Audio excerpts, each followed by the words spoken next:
Hello friends, welcome back to my channel. তো বন্ধুরা, এখন আমরা কথা বলবো বরবাদের আরো একটা নতুন পোস্টার নিয়ে, যেটা কিছুক্ষণ আগে রিলিজ করলো। বরবাদের নতুন পোস্টারটা তো কেমন লাগলো এই পোস্টারটা, সেটা নিয়ে কথা বলবো। দেখো, প্রথমত যেটা মেন বক্তব্য, এখন যেটা মেন বিষয়, সবারই এখন একটা প্রশ্ন জাগছে, সেটা হচ্ছে ট্রেলার কবে রিলিজ করবে, বরবাদের ট্রেলার কবে আসবে। সিনেমাটা খুব সম্ভবত আগামীকালকে মুক্তি পাবে। ট্রেলার এখনো পর্যন্ত রিলিজ করেনি। তো এটা জানি না যে তাদের কিরকম প্ল্যানিং, কিরকম, মানে আমি প্রত্যেকবার এটা বলি যে বাংলাদেশের পরিচালকরা বা মেকার্সরা এটা এরকম তাদের কেন থট প্রসেস বা এরকম কেন তাদের ভাবনা চিন্তা, তারা ট্রেলার নিয়ে কেন মাথা ঘামায় না। এটা আমি প্রত্যেকবারই বলি। যারা সিনেমার দিনের দিন, মানে রিলিজের দিনের দিন ট্রেলার আনছে বা একদিন আগে, এতে কাজ করে না, এতে ওয়ার্ক করে না। মানে সেই হাইপটা, যে হাইপটা দরকার একটা সিনেমার জন্য, একটা বড় সিনেমা রিলিজ করছে, বরবাদের মতো একটা সিনেমা, মেগাস্টার সাকিব খানের সিনেমা রিলিজ করছে, তার একটা হাইপ দরকার, তার একটা ক্রেজ দরকার। ট্রেলারটা অবশ্যই আগে দরকার। মানে যতই যে বলুক না কেন যে সাকিব খানের সিনেমার ট্রেলার দরকার পড়ে না, তার সিনেমা সোজা হলে মুক্তি দিলেই দর্শক হয়, তো এগুলো বাজে কথা। দেখো, অবশ্যই সেটা হয়তো তাদের ফ্যান পাওয়ার রয়েছে, কিন্তু আরো তো একটা হিউজ দর্শক চায়। সেটা তো বরবাদের ক্ষেত্রেই ভালো হবে, সেটা তো সাকিব খানের ক্ষেত্রেই ভালো হবে, বা মেকার্সের ক্ষেত্রেই ভালো হবে। তো এই তো মাইন্ডসেটটা তো করা উচিত, যে একটা ট্রেলার টাইমলি আনা, ট্রেলারটাকে ভালোভাবে আর কি সাজানো, যার যার দ্বারা একটা হাইপ তৈরি হতে পারে বা ক্রেজ তৈরি হতে পারে। এটা দেখি না। তো যাই হোক, দ্বিতীয় পোস্টার এসে গেছে। তো কেমন লাগলো এই পোস্টারটা? খুব সম্ভবত তৃতীয় পোস্টার, সরি, এটা 3 নম্বর পোস্টার হবে। মাঝখানে একটা পোস্টার রিলিজ করেছে। তো কেমন লাগলো ভাই? এক কথায় মারাত্মক, কোনো কথাই হবে না।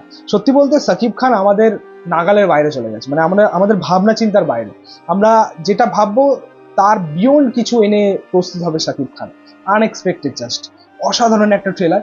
এবং সেই যে পোর্শনটা ছিল আর কি ট্রেলারটার মধ্যে, একদম শেষের যে পোর্শনটা ছিল, যে জুল্লু মাল দে, ওই লুকটারই একটা, মানে পোস্টার এটাকে কাটিং করা হয়েছে, ওই লুকটাকে নিয়েই তৈরি করা হয়েছে।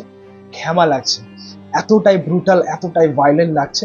এবং সিনেমাটাও সেরকম হবে। মানে এই প্রথমবার হয়তো বাংলাদেশ সিনেমা রিয়েল রিয়েল ব্রুটালিটিটা দেখবে বা রিয়েল ভায়োলেন্টটা দেখবে, যেটা এখন অব্দি দেখেনি। সিনেমাটা তো এমনি বোধহয় 10 মিনিট কেটে দেওয়া হয়েছে, অংশ বাদ দেওয়া হয়েছে। সেটা হয়তো মেকার্সরা বা পরিচালকরা সিনেমার মার্কেটিং এর জন্য বলছে যে না, কোনো রকম কাটা হয়নি। এটা হয়, ঠিক আছে, হয়তো সেন্সর বোর্ড কাট করে দিয়েছে, পরিচালক বলছে হয়তো। দেখলাম আমি লাস্ট একটা ভিডিও দেখেছিলাম যেখানে বলছে যে কোনো রকম কাটা হয়নি। এটা দর্শককে অ্যাট্রাক্ট করার জন্য, দর্শককে আনার জন্য সিনেমা হলে। বাট যেটা শুনলাম আর কি, এটা ভিতরের কথাই শুনেছিলাম আর কি, ভেতরে একজন একজন সঙ্গীত পরিচালক বোধহয় বলেছিল কথাটা, যে 10 মিনিট বাদ দেওয়া হয়েছে। তবে এটা তো যাই হোক, আমরা দর্শক হিসেবে আমরা চাই, বাট সেন্সর বোর্ডের সিদ্ধান্ত বা ওদের অনুমতি এটাও মেনে নিতেই হবে আমাদের। তো এটা ভাই, পোস্টারটা ভাই আমার দারুণ লেগেছে। ঘ্যামা একটা পোস্টার, এক কথায় বাওয়াল, জাস্ট বাওয়াল, কোনো কথা হবে না। তো যাই হোক, এই ছিল বলার পোস্টারটা নিয়ে। তোমাদের পোস্টারটা কেমন লেগেছে সেটা কিন্তু অবশ্যই কমেন্টে জানি। ভিডিওটা ভালো লাগলে অবশ্যই লাইক করবি, শেয়ার করবি, পাশে থেকে সাপোর্ট করে চ্যানেলটাকে অবশ্যই সাবস্ক্রাইব করেছে, পাশে থাকা বেল আইকন প্রেস করবি পরবর্তী ভিডিওগুলো আপলোড। Thank you, tata.